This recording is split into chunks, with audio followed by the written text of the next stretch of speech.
All right, so we're live. I love that intro. Welcome everyone to episode 2 of the Flare Factor by Sceptre. Just like last time, we'll be here chatting with a guest who is active in the Flare network.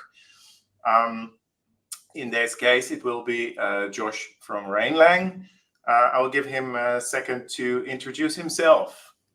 Hey everyone, I'm Josh, one of the founders of Rainlang and Raindex.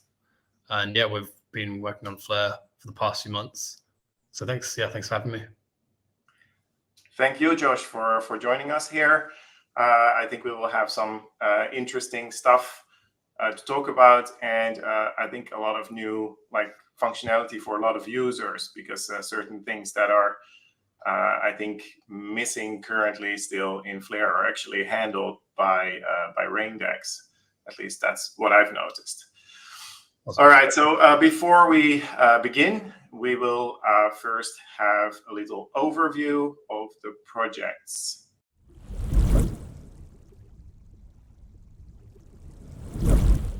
Quick numbers, at least on Scepter's side. So we've been able to calculate the APR of the last Flare drop period, which came up to 38.3%. If that would be the same APR constantly during the whole year, but for the last 30 days it was that. We have already over 1,700 stakers, and around 860 million Flare is currently staked.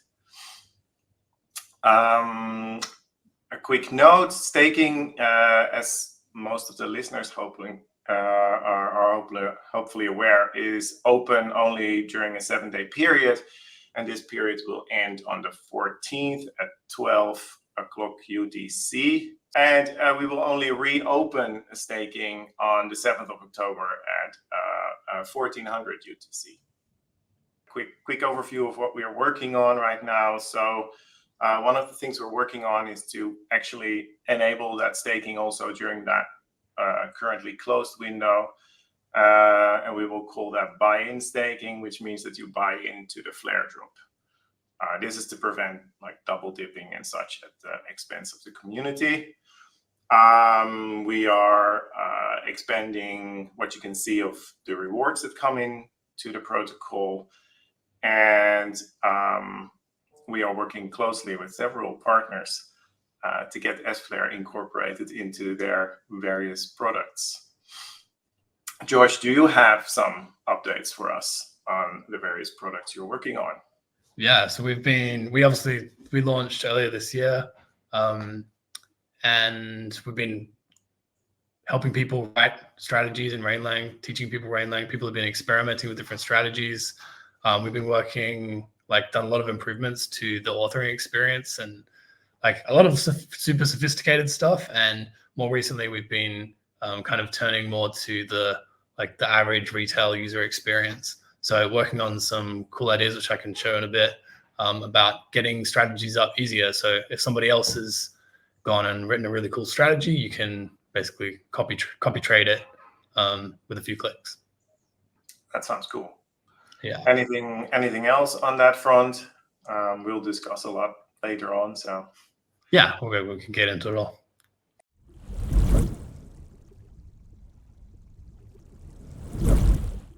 Next up, I think I'd like to discuss with you the Flare network, the future of Flare, how you see it, what your product's contribution there is, these kind of things. I mean, there's a lot of stuff happening, but the FTSOs were the first thing that we thought was really cool, because if you're writing strategies, then getting price data can be really helpful. And we saw really a two-way thing where we could bring something really interesting to Flare, but also we could get the use of the FTSOs, but also we could make the FTSOs available to more people, because most people wouldn't use them directly. They might use them as part of other products. Yeah. But in this case, you actually get direct access. So when you type FTSO current price USD and you put in ETH, you're pulling in that ETH price into your strategy, and you can use that for whatever you want. So that was the really interesting thing for us. And the fact that you've got the same level of security, like if you believe in Flare as a network, then you believe in the Oracle because they're one and the same. And for us, that's really cool. And also the fact, and then lots of new stuff coming. Like as a DEX, it's really interesting to have lots of assets, and the F assets are really interesting to have that level of security with other chains assets and be able to trade them. And when you say DEX, like my first thought when there's a DEX, I just see like two assets and I can trade them and click one to the other. But it works a little bit different in Raindex, as far as I know, or what I've seen. Yeah, I mean, it's still an exchange. You're still swapping one token for another token. So in that case, in that sense, it is still a DEX. But I know what you mean. It doesn't fit the historically what a DEX maybe think of. Would you like to show us something of that? Like, yeah, I can show you how we do it. Okay. So this is the Raindex app. This is a Mac app, and you have your orders, and each order is actually like on a regular exchange, like a centralized exchange. An order is usually just a single swap or limit order, but in Raindex, the orders are perpetual strategies, so they can trade multiple times. So for example, this one here, I have two tokens, Wrap Flare and Bridge USDC. And they're both the input and the output tokens. And that's because I can trade either direction. The strategy allows me, it actually has two pairs inside the strategy. One is Flare to USDC and one is USDC to Flare. And I'm actually always offering a price for both directions. And so you can see here, since I launched this strategy, I've traded back and forth. So originally I sold 689 Flare for $10, and then I spent $10 and got slightly more Flare. So I made a profit in Flare, even in just the first two trades. And this was automated. So this strategy, it will keep trading. So then it keeps trying to buy the market. So I keep selling Flare for USDC, and you can see all the way here. And what this strategy does, you can write any strategy you want. This one's a really cool one. It keeps track of how much you've spent, and it calculates what we call a cost basis. So that's like your break even if you were to sell in the other direction. So it's actually keeping track of all the prices that I've sold Flare for. And if I was to buy Flare back, I'll only buy the Flare back if I can get it at a cheaper price than what I sold it, which is what you saw here when I in the first two trades. So since then, Flare's been pumping. So I've been selling lots of Flare into that pump. So you can see here, it was at 145, and now it's gone up to 149. So I just kept selling Flare, and now I'm just waiting for the price to go back down, and then some of the USDC that I've been accruing here, I'll then use to buy back Flare cheaper. And so that's an example of like a strategy, and but there's simpler ones. So I can see one here for S Flare that I've been running just in the past few minutes, and I put in a very small amount of USDC, and I've been buying S Flare in very small amounts because we call this a streaming DCA. So this is the USD price of S Flare visualized over all of my trades. And you can see I've made quite a lot of trades. So I deployed this strategy once, and I did it not that long ago. It was like a couple of hours ago. And in that time, I've made all of these trades. So, wow. And this is still a decentralized exchange. This isn't there's not a bot running on my computer. If I can shut off my laptop, go to bed. This is on chain. And so we've got a model where you deploy your strategy on chain. It's governed by the blockchain. Only the rules of the strategy can happen, and so that allows us to have a decentralized, permissionless network of what we call solvers, who are actually executing the trades on my behalf while I'm not at my desk. And so yeah, this is why we say it's like the features of a centralized exchange, but actually it's all on chain. Yeah. So like. In the beginning, I played a little bit of arbitrage. Of course, there's like a lot of users with Wrap Flare and S Flare. Sure. I guess this could do that for you, right? Like exactly. Yeah. You could tell it like, hey, check the exchange rate, and if the exchange rate on higher than the pool rate, then I can just buy it, something like that. Exactly, yeah. So you can see here I've got there's a word in Rainlang called S-flare exchange rate. And so that will pull the current on-chain exchange rate at the current block.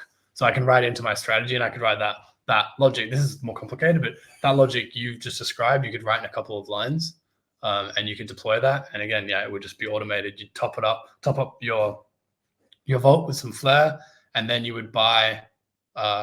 If you'd basically, you don't actually have to say what the pool is. All you have to do is say, I want S-flare at a price slightly lower than the current exchange rate if I was to stake it. And if one of the solvers finds that price for you on a pool with like just a little bit of profit for them, the arbitrage for them, then they will execute that transaction on your behalf, keep that little bit of profit, and give you what you asked for. So that's the model. Right. Yeah. Yeah. So that's one strategy. And that strategy, should I show you now the other way you can deploy it? Because you can write it out. Or what we've been working on. This is because this is obviously super powerful, but it's not for everyone. And we got a lot of feedback from a lot of people that this is just we feel like this is programming. We're not programmers, so this is still a little bit too difficult. So we've been working on a much simpler way. So if somebody else writes a strategy like that, these are some DCA strategies. So all three of these strategies use the Rattler one and the WETH one uses the FTSO price, and the S-flare one uses the FTSO for flare and then the exchange rate, and it attempts to do market buys like a DCA. So everyone, if you don't know what a DCA strategy is, it's a dollar cost averaging strategy, and the idea is that you buy a token, but you buy it over time to spread out the prices that you're buying at. So it's averaging out all the ups and downs into a stream of buys. And you can do that really well with Raindex because it's automated. So you can set up a strategy, you deposit. So in this one, literally you say, how much do you want to spend? Actually, did I pick the wrong one? Oh no, I haven't changed the name. That should say S-flare. How much USDC do you want to spend per day to buy S-flare? So I could say I want to spend $5 a day, and then I can deposit some amount. So I could deposit 20 days worth or 10 days worth. Let's say I deposit 1 cent for the purposes of this test. And then that's it. I've got my spend per day. I can just deposit the tokens. I'm just going to do it live.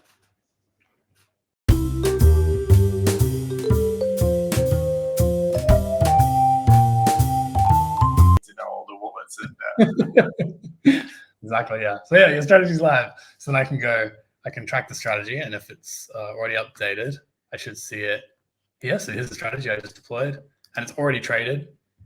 It's already spent some of that 1 cent, literally. I now have slightly less than 1 cent in my output vault, and I have a tiny bit of staked flare in my input. So I just made a buy at the market price for S-flare. And so yeah, so if you didn't, this could be good actually. And you mentioned that the staking goes down for a bit, you're not able to stake for a bit. So during those times, it would actually be you could use this if you had some flare that you wanted to stake, or if you just wanted to get in, if you wanted to just buy in over time, you would just want to ride the market, and you want to have a budget, and every month or day you want to spend a certain amount. That's your budget for investing into flare, and you want to buy S-flare, then you can just run this strategy. You don't have to go to the staking interface even, or go to a pool. You can just do the deposit once with this, and then it's just buying for you while you sleep. Yeah. Well, yeah, exactly. Because that's another thing, right? The way I do arbitrage, I cannot sleep. I just have to sit there with my high numbers, see when it matches up and stuff like that. And it's of course horrible, but this way you don't have to even be there. You can just turn it on, give it some money to play with, basically, and we should get your strategies live for you. Yeah, definitely. And so what you did there was actually use a strategy that's available to everyone, right? They don't have to program that anymore. No, exactly, yeah. So the idea actually is that this is this is like the easy wizard almost version of deploying strategies. And like the goal eventually is to have that anyone could add strategies. So if you're a project, any project or anyone can write strategies, share them, and other people can get on board and deploy them. Just like I just showed you with a few clicks. Yeah, and then in the future, we've got ideas like maybe there could be some sort of reward system. So if I write a really good strategy and I distribute that, I promote it and say, hey guys, this is my strategy, that maybe, if you use my strategy, that we actually share in some of the upside if there's a profit. That sounds cool. Yeah. Yeah. All right. That's really like useful, because also when I was first like introduced to Raindex, I was like, how does this work? But actually, if I just take the time, there is like a bunch of educational material that you shared with me as well, like lots of videos, I think, right? Yeah, we've got a bunch of videos. We've got docs, obviously, as like for every project. Like we're an open source project, so it can always be better. If there's anyone out there that loves open source and wants to jump in and help, then that's also always welcome. But there's some stuff. I mean, the best place, if you get stuck with the documentation, because we are also moving really quickly, like there's a lot of new stuff going up all the time and the docs don't always keep up, then we've got a Telegram and we're super friendly and we'll help anyone who wants to get live. We'll like literally sit there with you line by line and help you write your strategy. Yeah.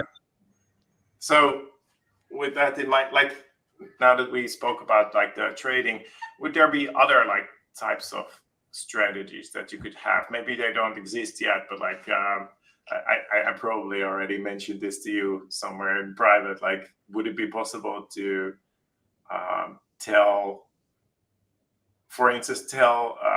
Raindex at some point, like, hey, stake this amount of Flare when the contract opens for staking? A lot of people ask us about that kind of thing. At the moment, it's all swaps. So strategy is always comes down to, no matter how complicated it is, it always comes down to a price and an amount for a swap between tokens. So it can't go and do other things. But obviously that's that's an obvious next step. So yeah, we're working on it. There's just a lot of stuff to build. But the idea eventually would be that you could have strategies that were like, I guess you could call them meta strategies. So it could be a bunch of different things. It could be borrow, like deposit this as collateral, borrow something, then swap for something else, then use that, stake that, and then if the price of this goes below this, then unstake it and sell it and pay back the loan. Like you could do those kinds of strategies as well. That sounds pretty cool. Yeah, that's in the future though. That's like a 2025 thing. I won't walk you through a timeline. We have similar kind of like timelines with lots of things that are on our radar, but I know that there's like a pretty big lift before we are there, and often certain things that you build are like one step in that direction, while we've spoken about the end goal. For instance, like I know people love to vote on Flare, and of course that becomes a little bit problematic once they use, for instance, S-Flare, because then it's in our wallet somewhere, the Flare. And we would love to make it possible for people to vote. But currently it's really hard, because even if S-Flare would be a votable asset, it would probably be in some protocol somewhere, hidden, and they could still not vote. So to even get there, we would need to know who has what S-Flare in what protocol and so on. So that's going to take a lot of time to get done, and would already be a huge step towards something people want. Like, I want to see where my S-Flare is and what it's doing and stuff like that. So we all have these plans to get way further and let's say make S-Flare helps. S-Flare actually helps us a lot, because there's the same problem with trading Flare, right? Because you're like, well, if I hold Flare or if I'm trading Flare, am I missing out on rewards? But you actually, but because you guys made S-Flare, you actually solve all that. So I don't know why someone would not. I don't know why someone actually would DCA into WrapFlare or Flare when you could DCA into and be buying S-Flare. It just seems like the obvious choice. Yeah, if you want to use other protocols, I guess it makes it a lot easier, at least for the protocols, right? Because yeah. I know some protocols have created like more elaborate functionality that then if the WrapFlare is in a pool, then they still get rewards and stuff like that. But not every protocol has the time to do that. Yeah, exactly. We definitely don't. No, of course, it creates additional complexity. So there's a chance something goes wrong, and then what? So. And for them, I guess like having something like S-Flare is fairly simple because they don't have to deal with that anymore. Right. The users still get, get their rewards. That's true. Yeah. So is there anything coming up in the future of Flare that you guys are really looking forward to? Is it the F assets? The F assets, yeah. I mean, I'm really excited to get some strategies going and to help other people get strategies going around trading the F assets. I just it seems like an awesome thing to be able to trade like BTC on a chain where you also have access to the BTC price oracle. So like you can already see like that's a pretty sophisticated way that you can do fully on chain trading of tokens that you don't have to go to a centralized exchange to get exposure to Bitcoin, for example. Yeah, because that's usually a more difficult asset because there's little to nothing, I guess, on the Bitcoin network. Right, exactly. Yeah. So I think I'm really excited to that page I just showed you with like the strategies. I'm excited to flesh that out with like loads of strategies for the F assets. So people can build. We're actually one strategy that could be interesting if there was demand for this. We could write it up. Would be like a rebalancing portfolio strategy. So you could have like a basket of things that you want exposure to, and you could set the relative amounts that you want exposure to those assets. So you pick BTC and WETH and S-Flare or whatever, and then you can set and forget your portfolio and just like top it up with your budget or whatever. Oh yeah. And then we try to balance it out somehow to ensure you don't you don't lose too much when you go to sleep. Yeah, exactly. Yeah, well, I mean, like the first strategy I showed you, that's cool because it's keeping track of its break-even point. It will trade, but it will never lose. Like I might end up with like selling all my Flare and ending up with loads. If it just pumps forever, I'll end up with loads of USDC. But I'll never walk away with having lost. I just might end up in one token. Yeah.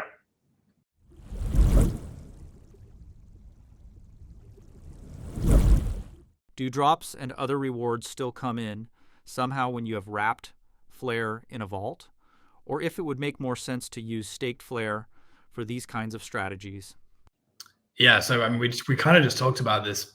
I feel like maybe we answered this question, but I'll just repeat just to be totally clear. So you won't get the drops if you have WrapFlare in your vault, like you just said, Lex. That's like a whole lot of complexity that unfortunately we don't really have the time to deal with. But the great people at Sceptre have already figured it out. So Thank you. just use S-Flare, and then you won't miss out. Will Raindex use USDT and USDC bridged version via Stargate as stable coins for the pairs in the future? So you can already, like in the app that I showed you, you can already write in any token you want. So there's no limitations. We don't have to like make tokens available for anybody. You can just use whatever you want for your strategies. So yes, you can already use the bridged assets. You could use them on the day that they were launched. And then for the pre-built strategies that I showed you, we're going to set up a bunch for the different stables. So you can choose whether you want to use USDT or USDC to do your S-Flare buying, for example. Yeah, so you basically probably just need to know the addresses of the various tokens. Yes, exactly. Yeah. I guess you're gonna review somehow those when people start delivering you pre-built strategies, you're going to have to check if they actually go to the right USDC. Correct. Yeah. Oh no, yeah. Well, we wouldn't. I wouldn't just put up any strategy. Yeah. It just sounded like a too good to be true option. I was already writing one. I mean, but if people can, I mean, the other thing is, but we do really do value openness. So and so if it was a platform where anyone could put up anything, then I don't think we wouldn't check them. It would be up to the person. We would make the site check, obviously, and like it could do things like it could show you like the supply or the number of holders. Like information might be useful to identify a fake one, but no, we would, like anything, like if you go to Uniswap, you can create any pair. You can create any pair you want. Yeah, that's part of the deal with this thing we're doing, is that everything's open. Will all assets be tradable with Raindex using the corresponding contract addresses, or will it only be available on the Flare chain for now?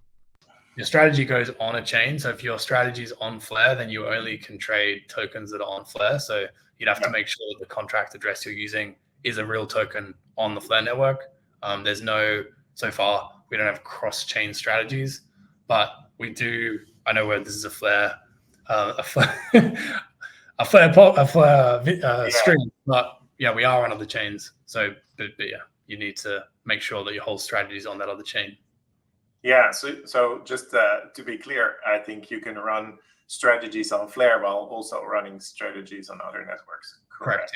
Yeah. Just not cross-chain for now. No, just You need to have some assets locally to play around with. Exactly. Yeah.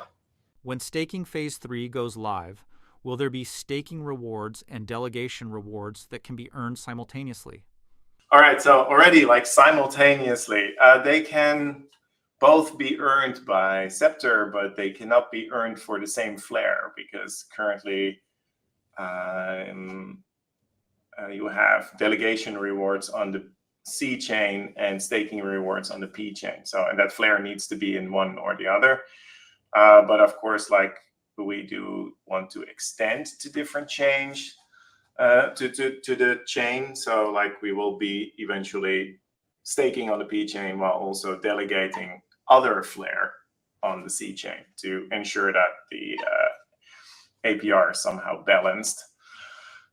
If other networks employ the FTSO for a fee, would then those fees earned from other assets be able to be included in the value of staked Flare? I don't know. That really depends on how that works. They would have to become claimable, I guess, somehow. So I guess if they're claimable, we would definitely look into it. We're not going to leave any rewards we can claim unclaimed, that's for sure. Or would Sceptre need to swap them into Flare to include the value, or none of the above? It depends on how they become available and if they are then native on the, or like available actually on the Flare network. So definitely interesting. If that happens, let's we will try to do our best to make sure that we get as much out of it for the users as possible. That's definitely the only answer I can give right now for such a question. What is Rainlang, and why do you guys call it the native language of DeFi? Yeah, so I've just showed Raindex. I didn't really show that much Rainlang. I showed the word for the exchange rate. You do write strategies in Rainlang on Raindex. So Rainlang is a smart contract language. So everybody knows about Solidity. Rainlang is another smart contract language. But the goal of Rainlang is to be DeFi native. So what do I mean by that? If you ever look at Solidity, most people haven't, but if you ever did, you'll see a lot of words that seem very crazy, like uint 256 and memory and storage and call data.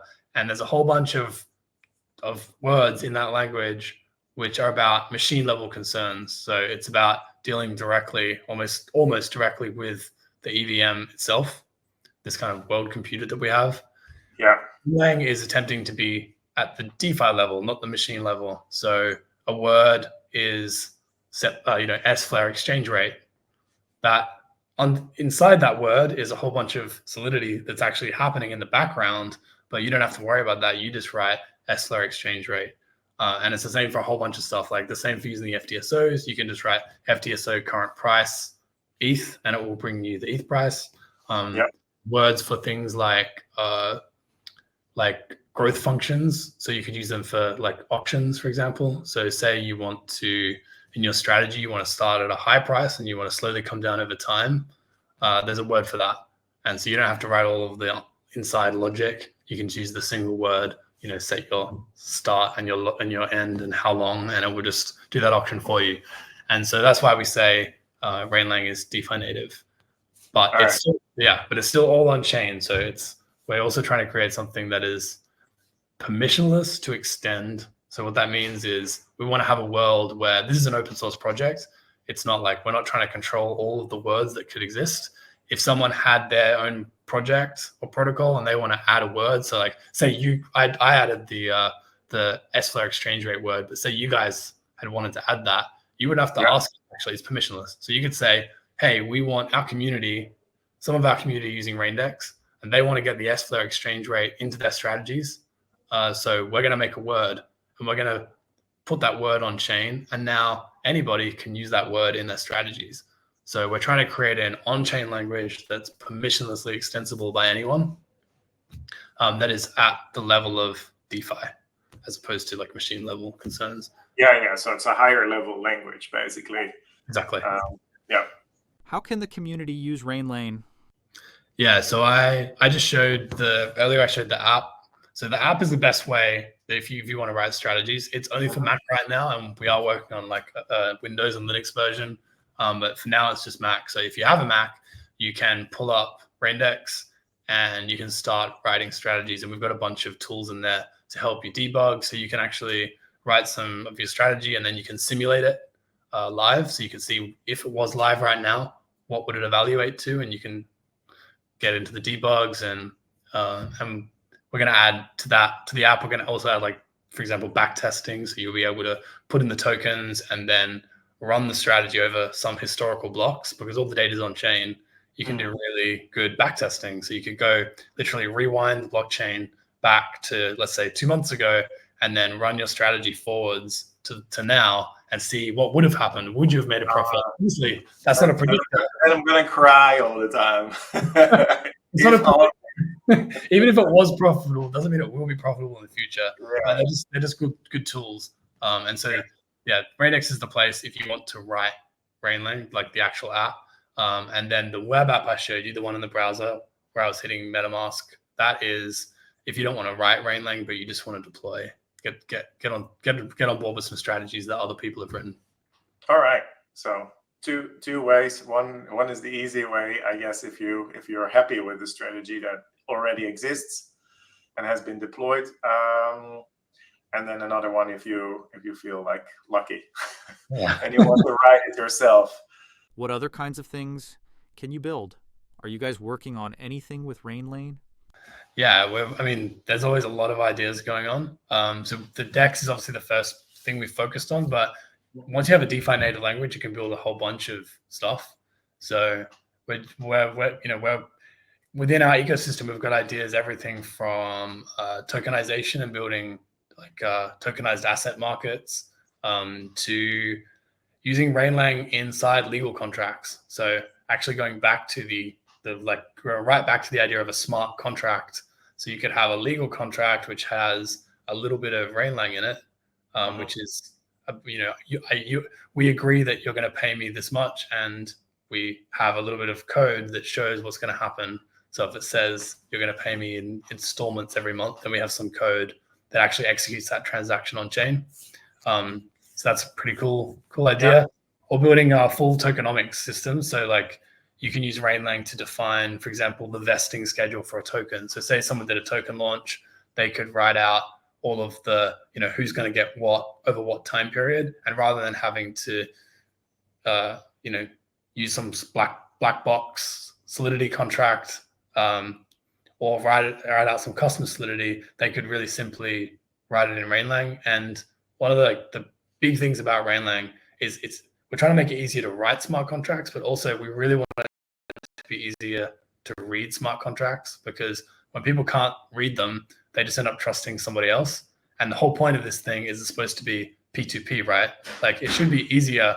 The bar should be lower for people to independently, for themselves, verify what they're interacting with. Like that has to be one of the goals of this whole thing. So so in the case of vesting, you could see when the token's launched, you could actually look and verify for yourself, this is who's getting these tokens and this is when they're getting them. Obviously, there's always going to be some level of like understanding or skill to read anything. And that goes for any agreement anywhere, not just ones in code. But we are trying to lower the bar a lot. Yeah. That's super useful.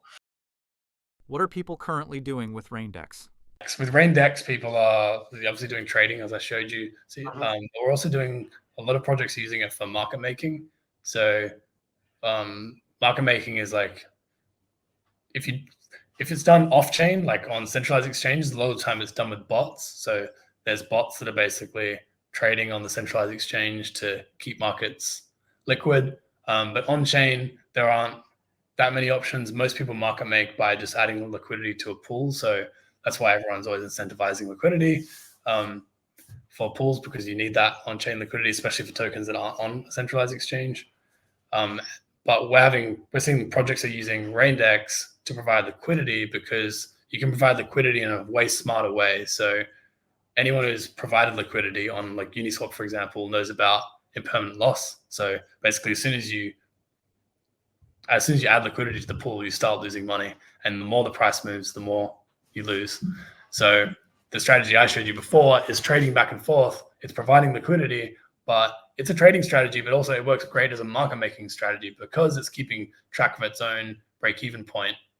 A project could actually use it to provide liquidity without suffering losses, or at least controlling or hedging those losses that you would usually see if you just put it on a regular AMM. And so yeah, it's really interesting, and we're exploring with a bunch of different projects who are doing that, and we're also looking at doing what we're calling community liquidity, which is where, like I just showed you, there's this interface for deploying strategies.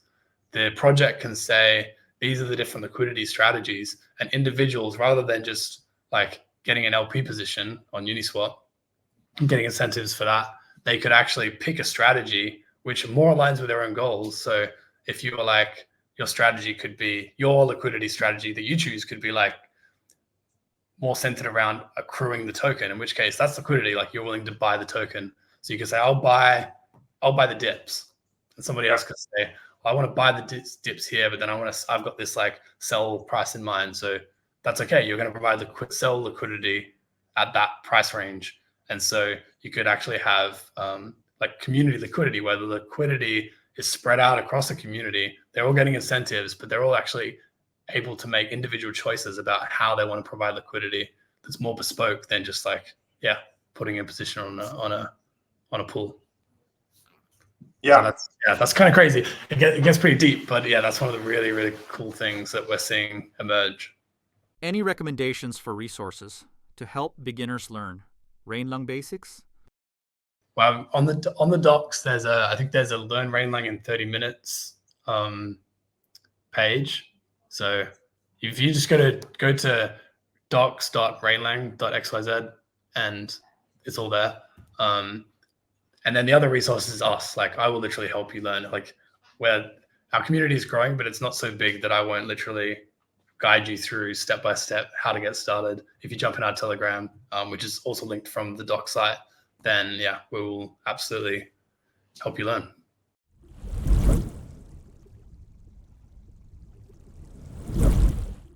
At least from our side, we have a poll going on whether or not people want to see the APR based on the last flare cycle, or the APY that we basically sort of like guesstimate based on that same data.